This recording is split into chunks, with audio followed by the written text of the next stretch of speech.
Hi. I discovered the playbook that the Illuminati uses to establish the New World Order, and the playbook is from the book of Genesis. If you go to the book of Genesis, you will find God's world order, and it's laid out there, and it's been preserved by man since Adam and Eve, who were real people.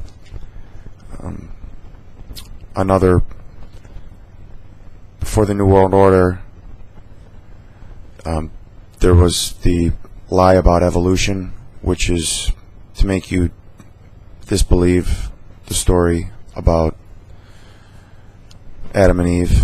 However, the book of Genesis is as real as the pyramids in Egypt, but a lot older, and it still exists today, just like the pyramids, because it was put together by men for a reason, and it was preserved all that time for a reason, and we've taken it for granted, also because we've been lied to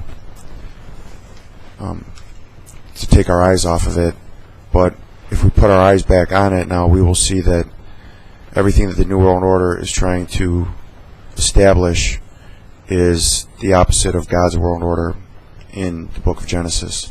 So I'm going to talk about 7 things, or 7 points. And the first is, we can see that they are pushing homosexuality. They are endorsing, promoting, encouraging homosexuality. And I'm going to talk about Genesis 1:28. That's, when I say 1:28, that's chapter 1, verse 28, 2:24, 3:16, 5:2, 9:1, and 9:7. The second thing is they're pushing GMOs, or genetically modified organisms. And the thing about GMOs are the plants and vegetables which were given to us by God and recorded in the book of Genesis have a seed inside of them that you can plant in the ground, and you can always reproduce that fruit. That fruit or vegetable or tree will always reproduce itself. However, GMOs, the seeds contained inside of them are sterile, and they do not reproduce the fruit they came from, the genetically modified organism. So that makes you dependent on a company like Monsanto or Dow Chemical. Monsanto is a chemical company. These are all chemical companies. So they are trying to make you dependent on them for something God gave us. So that in and of itself should make you furious and fit to be tied, as they say on the East Coast. And I'm going to talk about Genesis 1:29 and 8:22. The third thing is they're pushing global unions of nations, such as the European Union, and trying to create a North American Union. And that is against God's world order. And I'm going to talk about Genesis 5:32, 9:18, and 10:32.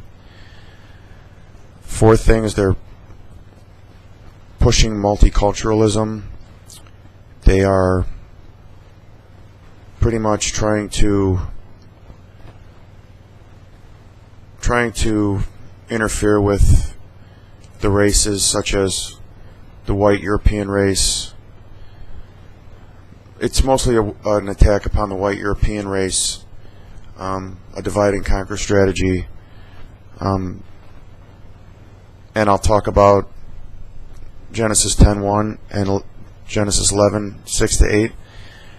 A fifth thing is they are now trying to, just like with evolution, a ridiculous lie that they make people believe. They are now trying to push the idea of alien life forms from other galaxies, and they're trying to use silly, rudimentary notions like the immensity of the universe and the existence of what are claimed to be other galaxies must mean that there is life and we are not the only life forms in the universe that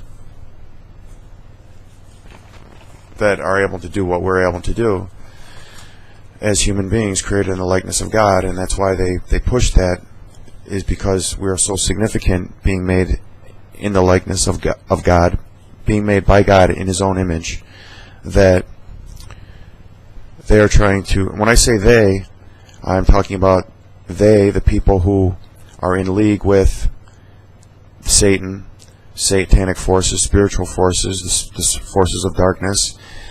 They get their power, which is money and some knowledge, from these demons, and they are then required to put forth Satan's agenda, which is opposing God. So I'm going to talk about Genesis 1:14, 5:1, 6:18, 9:6, and 1:27. Along the same lines as number 4, multiculturalism, attacking whites. I'm going to just expound on that. The way they're calling white people racists, calling Donald Trump a racist, and I'm going to talk about Genesis 9:24, 10:5, 10:20, and 10:31, and that's where God established the races. He established 3 races through the 3 sons of Noah. There were 4 people who survived the flood, and there were Noah and his 3 sons, and Noah's wife, and his 3 sons' wives. And then the last point is war, but that's something that Satan's been pushing all along. So they're pushing homosexuality, promoting it, trying to encourage it. If you're an adult, you probably have your own, if you're my age, you probably have your own opinions on that. However, if your opinions aren't based on God's Word, there's a chance that you could be swayed.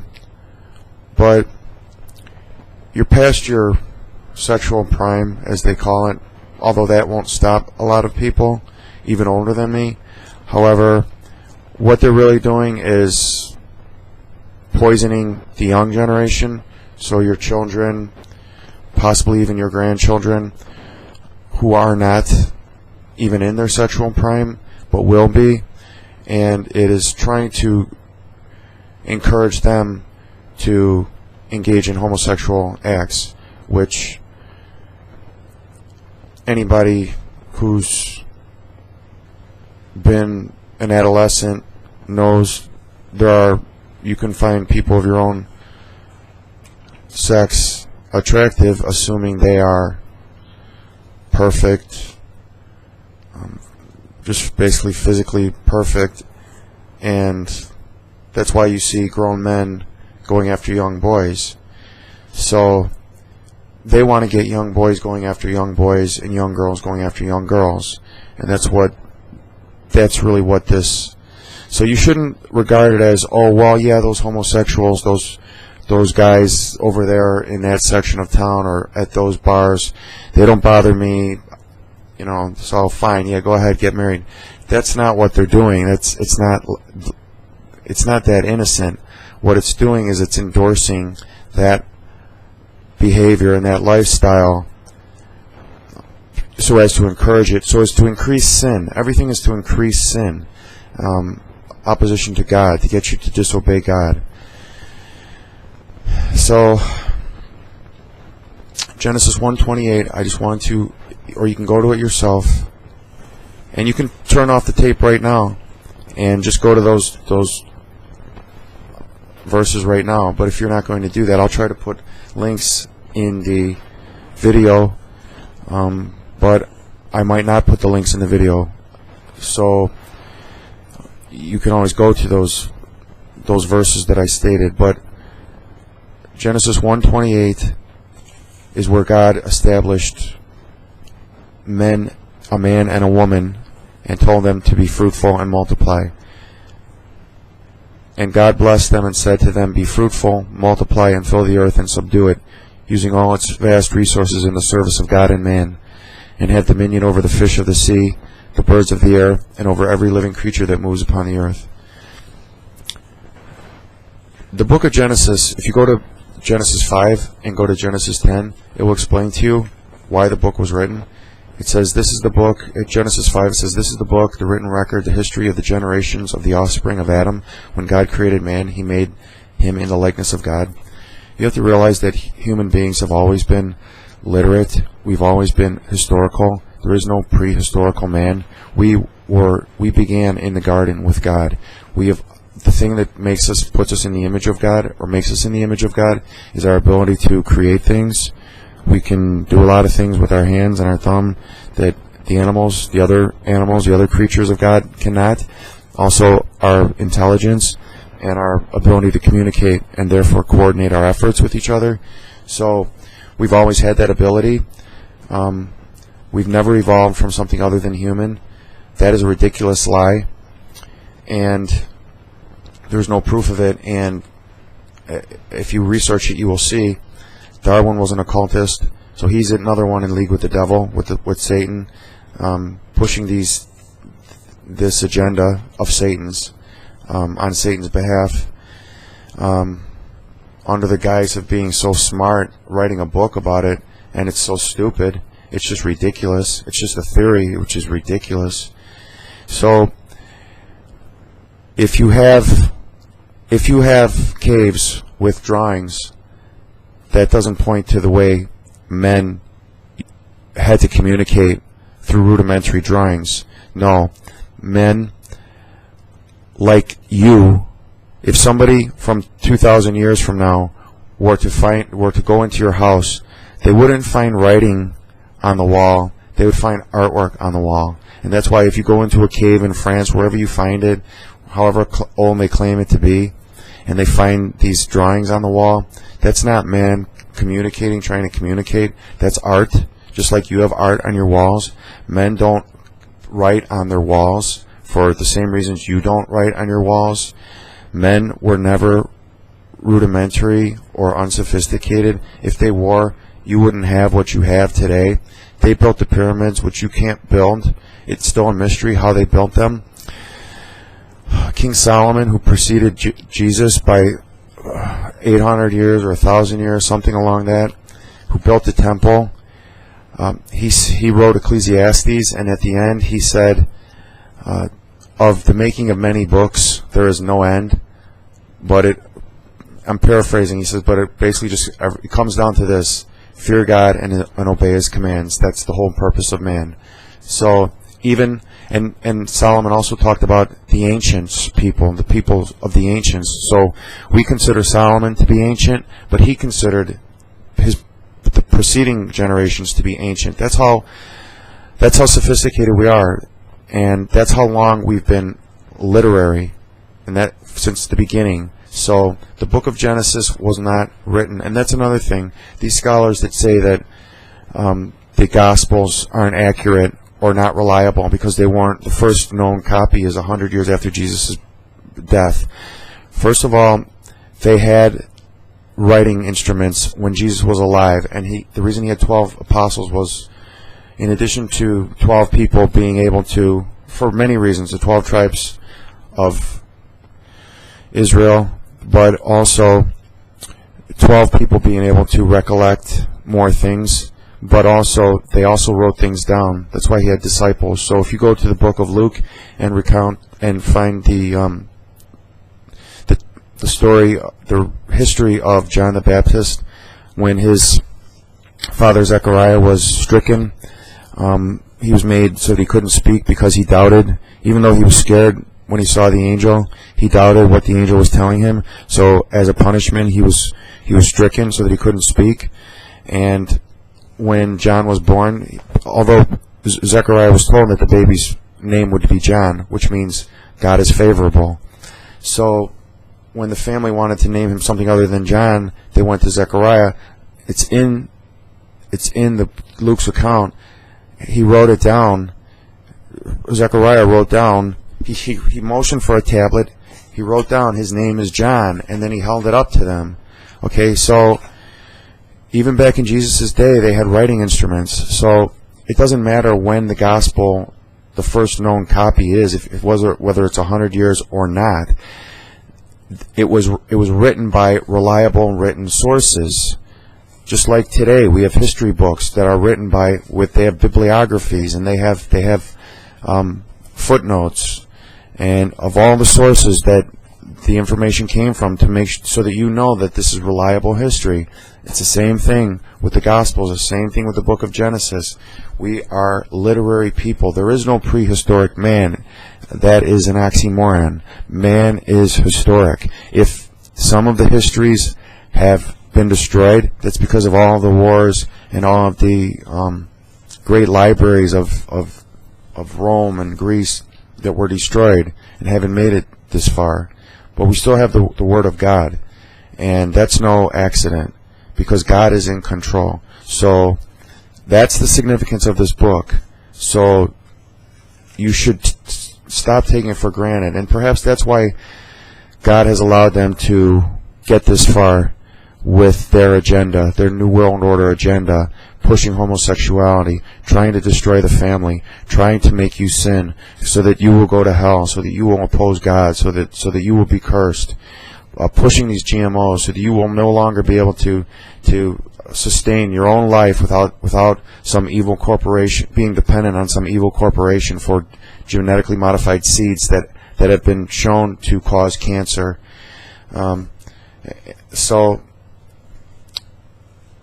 let me go to 2:24. But 10:1 says, "This is the history of the generations of the sons of Noah, Shem, Ham, and Japheth, the sons born to them after the flood war." And then it talks about Japheth, the oldest, Shem, the middle, and Ham, the youngest.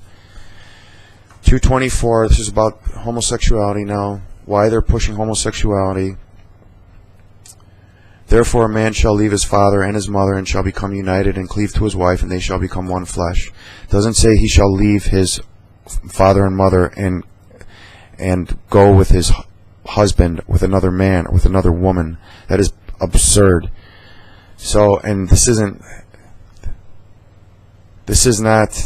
is God's word here, and it's always been common sense until Barack Obama got elected. The supposed Christian who acts like a Muslim, who promotes Muslims and Islam, who's been dressed as a Muslim. There are pictures of him dressed as a Muslim, but he claims to be a Christian, and then he promotes homosexuality and drapes the White House in the rainbow flag, the gay pride colors. So he claims to be a Christian, but he ignores the teachings of God, the Father of Jesus, and he embraces Islam and protects Islam. So we have a liar in the White House, the biggest liar. Anything he says, you should just believe the opposite. All right, 2:24. Now 3:16. "And the Lord God commanded the man, saying, You may..."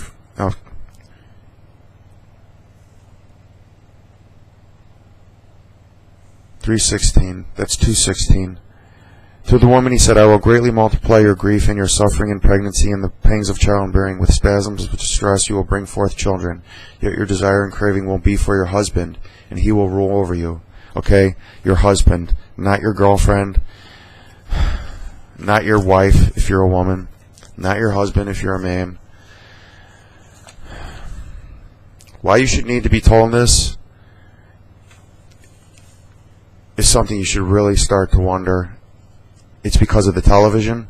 What you are told by the talking heads on the television, telling you the most ridiculous things, and you see how many people believe it because you see them acting out according to these ridiculous anti-God world order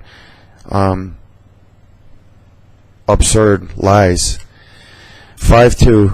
"God created them male and female, and blessed them, and named them both Adam, man, at the time they were created." 9:1 and then 9:7, and then I'm moving on to GMOs. "And God pronounced a blessing upon Noah and his sons, and said to them, Be fruitful and multiply and fill the earth." A man and a man can't be fruitful. A man and a woman a woman and a woman can't be fruitful. They can't multiply. Just like GMO seeds, GMO plants and fruits. It's dead. It's sterile. Do you see the agenda that they're pushing? Everything that's good is here. God's world order. Everything is bad is what they're pushing. Woe to you who put good for bad and bad for good. That's the book of Isaiah. 9:7. And you will be fruitful and multiply. Bring forth abundantly on the earth and multiply on it. Satan hates humanity. He hates you. That's why he pushes these anti-human and anti-God agendas. The GMOs, the sterile seeds in the GMOs. Go to 129. And God said, see, I have given you every plant yielding seed that is on the face of all the land, and every tree with seed in its fruit. You shall have them for food. But the New World Order wants you eating GMO fruits and vegetables that have sterile seeds that you can't plant in the ground and reproduce. 8:22. While the earth remains, seed time and harvest, cold and heat, summer and winter, and day and night shall not cease. We've always been farmers. We've never been hunter-gatherers. We started out in a garden, and then we moved out of the garden and we had to till the land. We've always been tilling the land. How else would humans be able to survive? How would a newborn baby that takes 1 year to be able to walk, how would he be able to survive if we were hunter-gatherers? Running around like wild packs of animals. So there's another lie.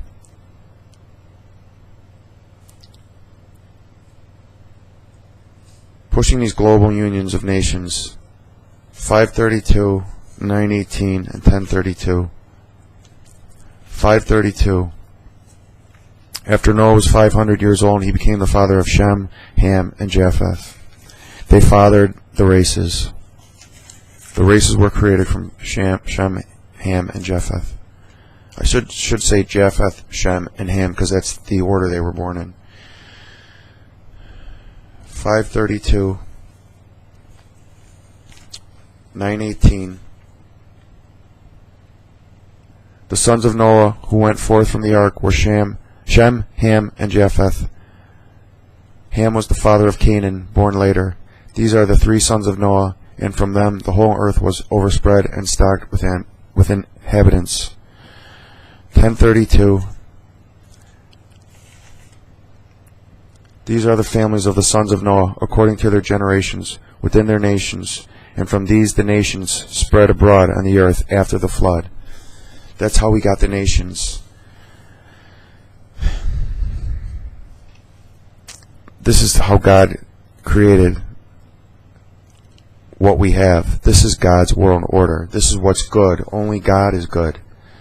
And they're trying to oppose it. They're trying to create a new world order, something that is opposite of God, something that is bad. Everything that you have that is good is from God. Everything that you know that is good is from God. When you blame God for bad things that happen to you, you should be blaming the devil, because he's the one who brought death and disease into our world, our lives, when he deceived Eve. And it never says, first of all, it wasn't an apple, and it wasn't a snake. It was the serpent. And it never says that it was a talking snake. It said the serpent deceived Eve. Just like he deceives you, thoughts in your brain, thoughts in your mind. He deceives you. The conversation that's going on is going on in Eve's brain. These are the thoughts. The serpent is revealed in Revelation. It says the serpent, the devil. It says the serpent, then it says the serpent is the devil. Genesis talks about the serpent. It's talking about the devil. It's not a child's cartoon talking about a talking snake and an apple. It was the fruit from the tree of the knowledge of good and evil. Now we have evil in the world because Eve disobeyed. And you might ask, why did God set limits because he's God and that's what he does. Everything's a test.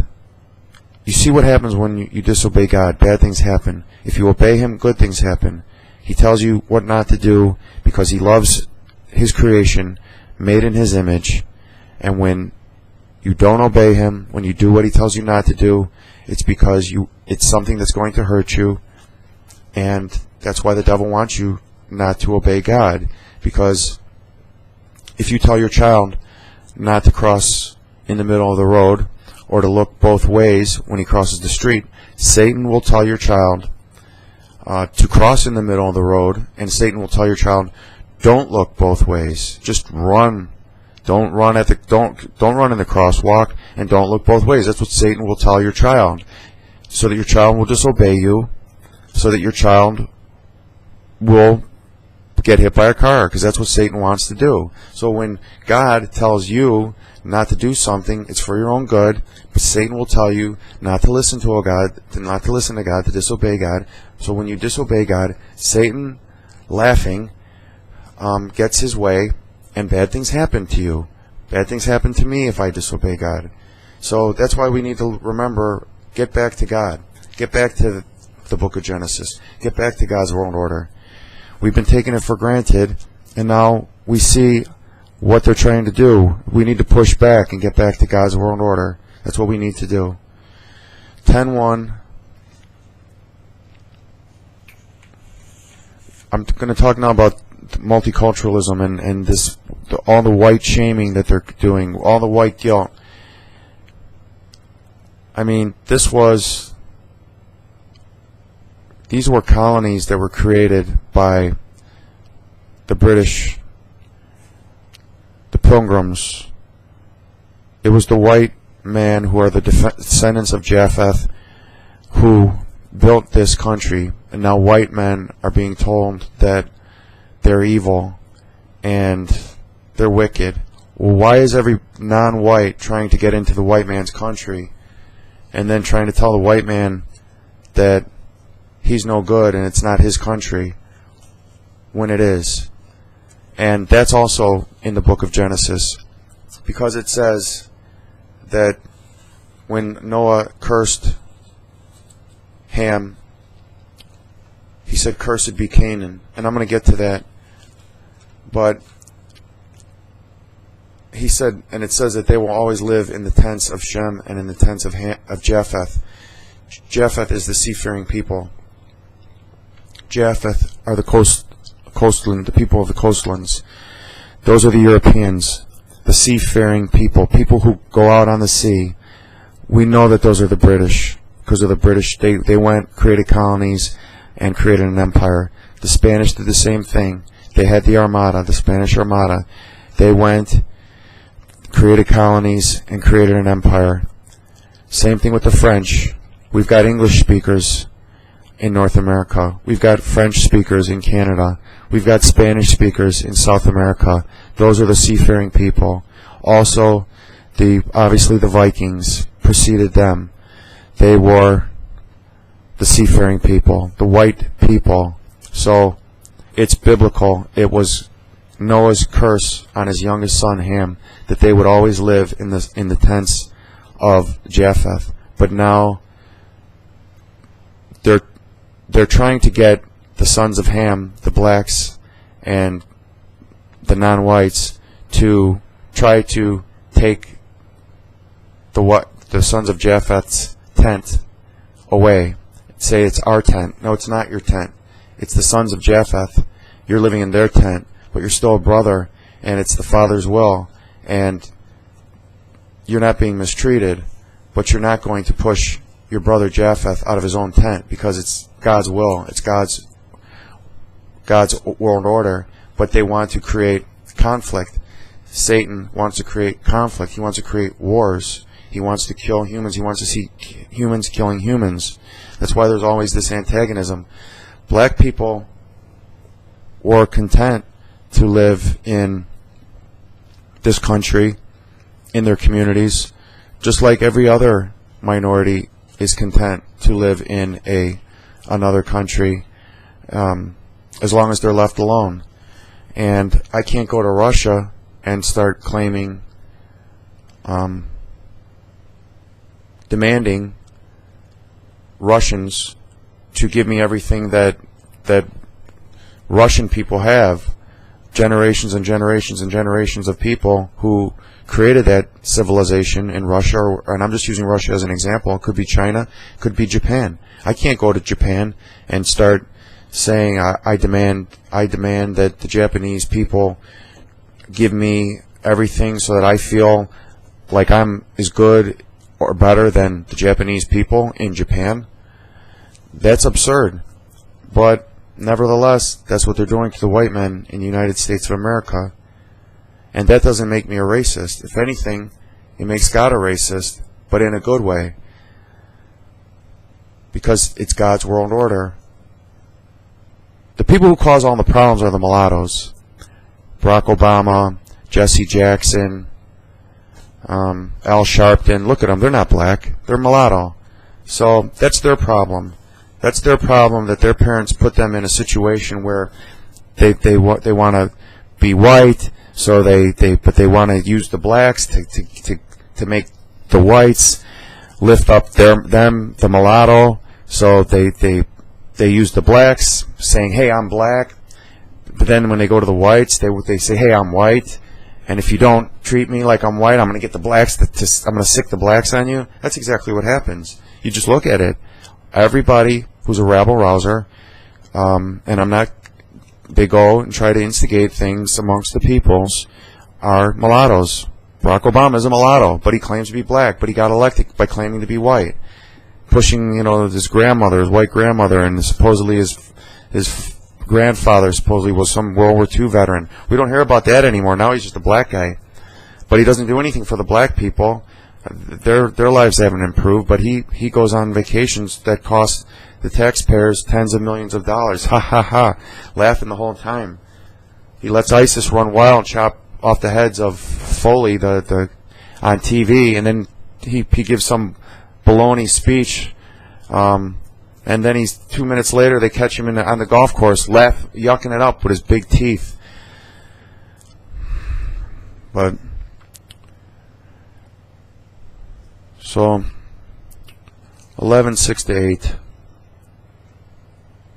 And the Lord said, "Behold, they are one people, and they have all one language. And this is the Tower of Babel.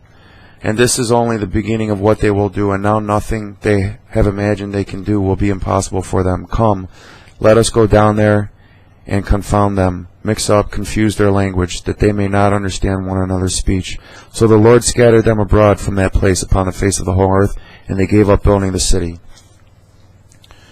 So God's world order is that there are, and I'm going to talk about the nations, but with regards to pushing the alien life forms, see,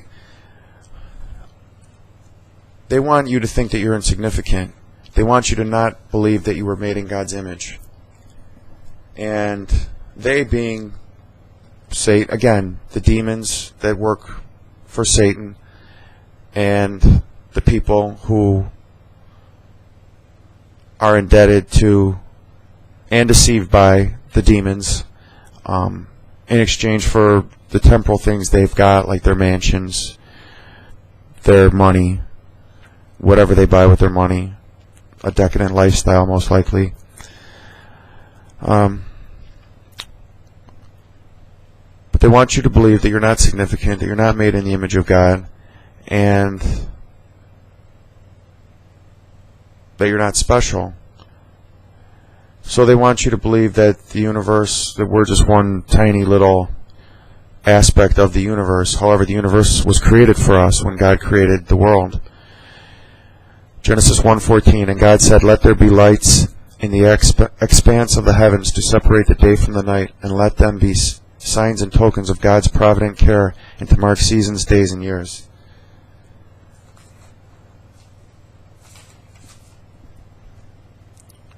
And at 5:1 it says, "When God created man, he made him in the likeness of God." So everything you see and that you don't see, that maybe you see pictures of through the Hubble telescope, which really mean nothing to you, because a couple guys that we know of made it as far as the moon, but nobody made it any farther. So why would you even worry about anything beyond the moon? I know that they landed a rover on Mars, and that's nice and that's great, but they didn't land humans, and Mars wouldn't be able to sustain any life unless they had oxygen tanks. I wouldn't want to rely on an oxygen tank. I wouldn't go try to live at the bottom of the sea if it would take me years and years to get back up to the surface, and that's what would happen if you went to Mars. If you lost oxygen, a source of oxygen. 9:6. Whoever sheds man's blood, by man shall his blood be shed, for in the image of God he made man. But we take for granted wars and death and murder. We allow armies to go out and murder people. I know we're tricked into doing it, but this is how they do it, and this is why they do it. Because murder, killing, shedding another man's blood, a man who's made in the image of God, is that serious. It says at 9:5, and surely for the lifeblood I will require an accounting. From every beast I will require it, and from every man who spills another's lifeblood, I will require a reckoning. So that's why they push wars. That's why we have these endless wars. That's why they allow terrorists to run wild. They like it.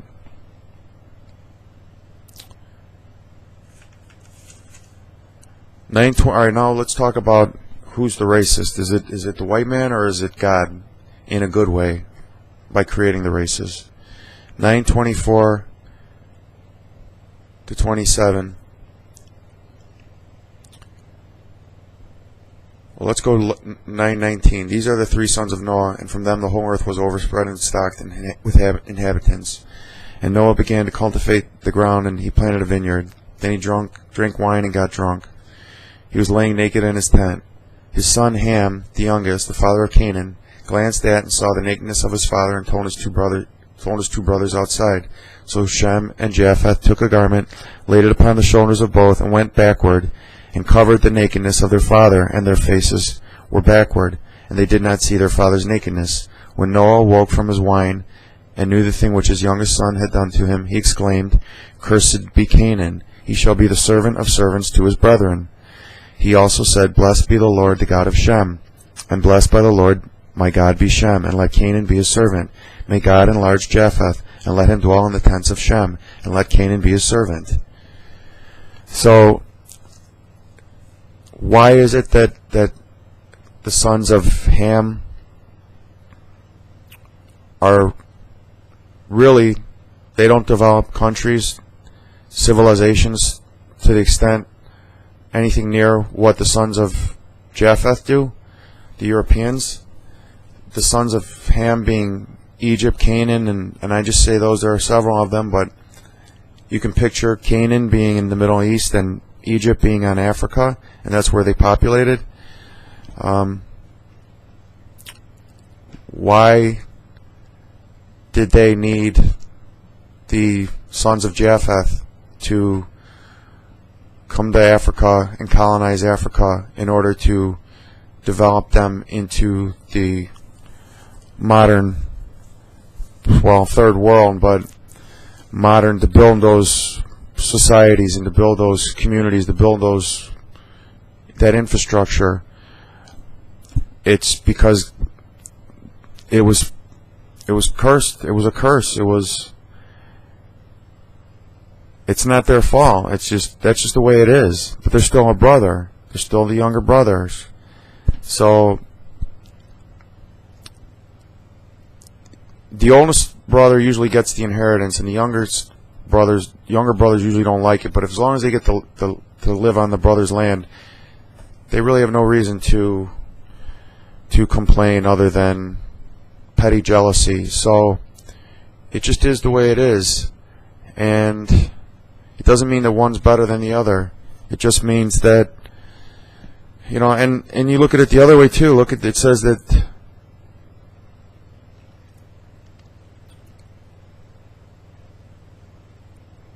It says, blessed by the Lord, my God be Shem. It says, may God enlarge Japheth and let him dwell in the tents of Shem and let Canaan be his servant. So, why are the Jews, the sons of Shem, the Hebrews, why are they in control of so many things? Why do they come to the United States or Europe, and then after they have such a instinct and knack for taking over, well, like it or lump it, I guess, is something I have to like it or lump it. What am I going to do? If this is the way it is, it's the way it is. Do I like it? Well, I guess if I'm petty jealousy, doesn't seem fair, but that's just the way it is. So the only problem is when they are in league with the devil. I'm not talking about Jews, the sons of Shem. I'm talking about Talmudic Judaism and Zionism. These extremists try to take away what belongs to Japheth and to provoke hostility on the part of Ham. Now, that's the problem. See, nobody is just keeping within their own bounds set by God. And 10:5 talks about from these the coastland people spread. These are the sons of Japheth in their lands, each with his own language, by their families, with their nations. 10:20. These are the sons of Ham, by their families, their languages, their lands, and their nations. And it says to Shem also, the younger brother of Japheth and the ancestor of all the children of Eber, including the Hebrews, children were born. And it says the sons of Shem. Some names that wouldn't have much significance to us anymore: Elam, Asher, Arphaxad, Lud, Aram. And it says, these are Shem's descendants by their families, their languages, their lands, and their nations. Families, languages, lands, nations. Everybody has to respect each other's boundaries. The best neighbor stays on his own land. The worst neighbor would trespass. Neighbors don't trespass on one another. And that's something we have to remember. And we have to remember that the New World Order is bad. It is in opposition to God's world order. So you should oppose it, and you should push back, and push back now, because the time is now. God has given us an opportunity. There's such liars on TV. They say, for the first time, they're saying it's the lesser of two evils, because this is the first time in probably my entire lifetime that we are not faced with two evils. We have one evil, which is Clinton, and we have an opportunity, which is Trump. Somebody who is not controlled, somebody who is not part of the Illuminati, somebody who didn't go to Satan and achieve his power and wealth that way, by serving the devil. So we're lucky to have this opportunity. This is after 4 years of fear and sense of hopelessness, I know that we now have hope, and it's an opportunity, and it's a opportunity that's been presented to us by God, so we need to take it, and we need to get back to God, and we have to stop. We have to go back to electing people who are better than us. We can't envy people. We can't people who are like us. We don't want Bill Clinton. Oh yeah, I inhaled. Oh cool. Yeah. You know, that's cool. No, it's not cool. We want people who are better than us. That's Trump, not Hillary Clinton. She's awful. She has a terrible reputation. Her reputation speaks for itself. Donald Trump has done a lot on his own. Don't be jealous of him. Don't be petty. Don't be envious. Elect somebody who's better than you, because that's what you need leading you. Donald Trump, you can look at him, you can look at his family, you can look at what he's built. He's done it on his own. He's a very competent, very capable man, a very good parent. By your fruits you will know them. That's what Jesus said. By their fruits you will know them. A bad tree cannot put out good fruit, and a good tree cannot put out bad fruit. Donald Trump is producing good fruit. His life is evidence of that, and that's why we need to elect him, and so that we can all get our country back, and so we can all solve these problems that these Satanists are pushing for their benefit. They are traitors, not just to their country. They are traitors to their own race, their own. When I say their own species, race. We're really breeds. We have breeds. You know, we have blacks, we have whites, we have everything. We have mixed breeds, but we're all part of the same species, and we should not be killing each other. So these people who start these wars, they are traitors. These people who are in league with the devil, with these evil spirits, because they get power, they get knowledge,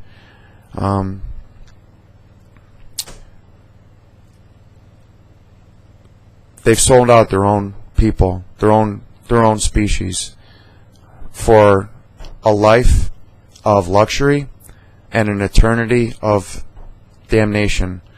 So let's get back our country, let's get back the world, let's get back to the teachings of Jesus Christ, who is the Son of God, and I know that he is, and because I was told that he is. Otherwise I wouldn't be doing this. So God bless America. God bless. Thank God. Praise be to God. Praise be to God. Praise be to God, the Father, the Son, Jesus Christ, and the Holy Spirit. So be it. Thanks for watching. Thanks for listening. Go Trump.